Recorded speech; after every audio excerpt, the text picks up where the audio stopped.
Sir కొంచెం ముందు రాదు సార్.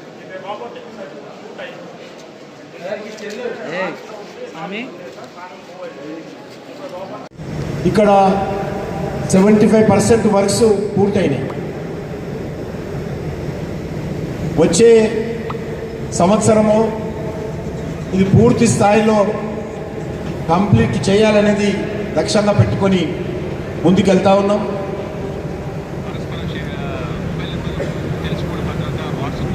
పదహారు కోచ్లతో కూడినటువంటి మేము రేక్స్ ఇక్కడ చేయాలనేటువంటిది ఆలోచన. ఇది తెలంగాణ రాష్ట్ర నడిబొట్టులో ఈ యొక్క రైల్ మ్యానుఫ్యాక్చరింగ్ నిర్మాణం జరుగుతూ ఉంది.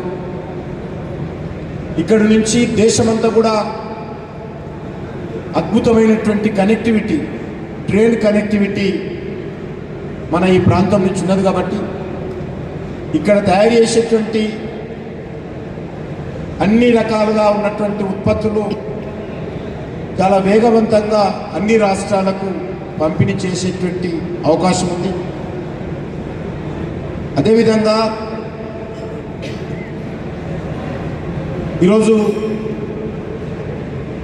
రైలు చాలా పెద్ద ఎత్తున దేశ ఆర్థిక వ్యవస్థకు పట్టుకొమ్మలుగా ఉన్నది.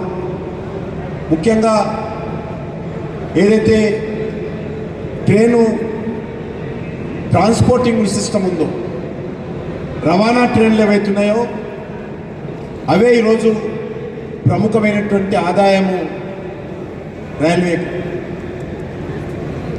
ఈరోజు మనం ప్యాసింజర్ వెళ్ళే ట్రైన్లు, ఎక్స్ప్రెస్ ట్రైన్లు కానీ ప్రజలు వెళ్ళేటువంటి ట్రైన్లు అయితే ఉంటాయో దాని మీద కేంద్ర ప్రభుత్వం